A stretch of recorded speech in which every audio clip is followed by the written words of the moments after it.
Well, I was bartending up in Hoboken while I was getting my master's degree at John Jay College. And I was applying to taking every civil service test, chief's test, prosecutor's office applications all over. And I loved Monmouth County. It's where I eventually wanted to wind up, but I was living in Hudson County.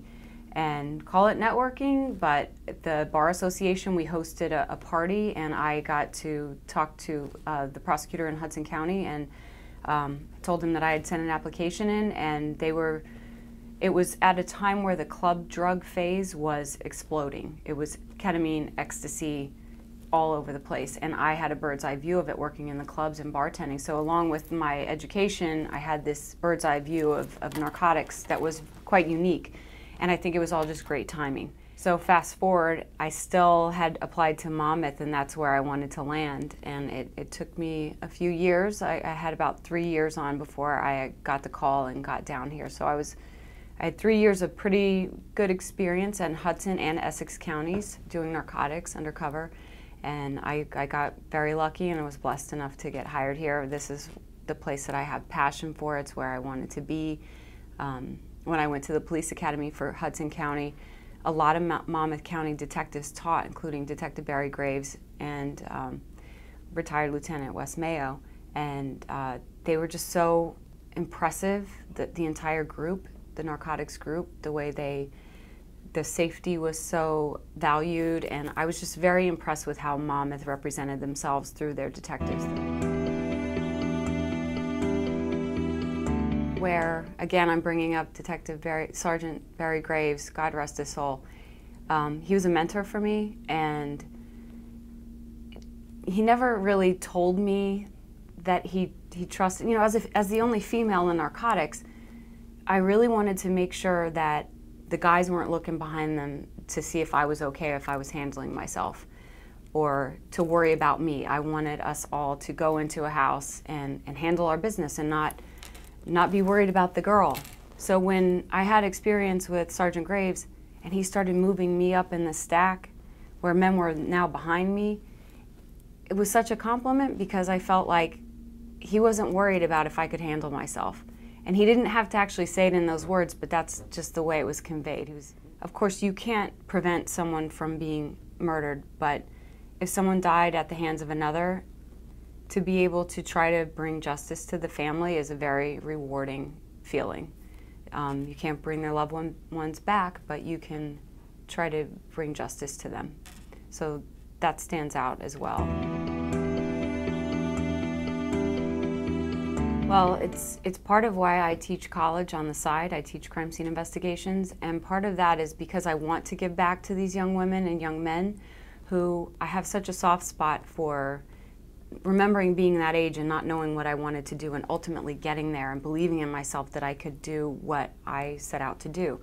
So I would tell them not to be discouraged by people who tell them that they cannot do something. I would tell them the reality, and I do tell them when I teach them in college, I tell them the reality of crime scene investigations if that's what they want to go into. It's not glamorous. You are going to miss birthday parties, you're going to miss events, you're going to work around the clock, you're not going to be able to eat for several hours. They need to know what it exactly is, and I like to dispel what is shown on TV so that they understand it. And not just with crime scene, but even though that was where I spent a majority of my career, also in narcotics. And, tell them the truth about what the field entails, but also don't discourage their dreams. It is a juggling act for sure. It is difficult to pull off, this career and single motherhood, but it's given me such perspective.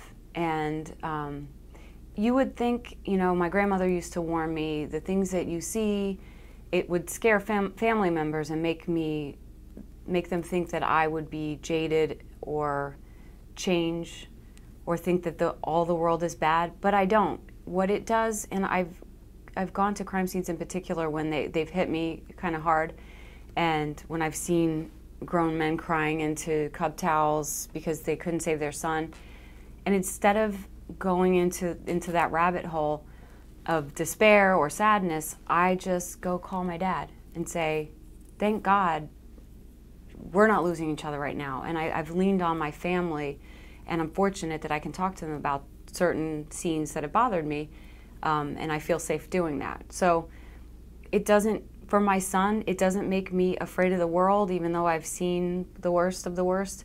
It makes me have more gratitude for the good things and the blessings that I have in my life. You know, I knew what I was getting into and I've loved it. But to de-stress, I found my way to yoga, which is really shocking because I was the run, lift weights. I still do CrossFit as well, but to balance out all of that, I now teach yoga. I got my yoga teacher training certification and I teach it at my CrossFit gym. It's funny, I don't watch any crime scene or law type shows at all. I think the only one I used to watch was The Wire, and it's quite accurate. But I watch just garbage TV, like the housewives of everywhere around the world. I watch all those housewives. So.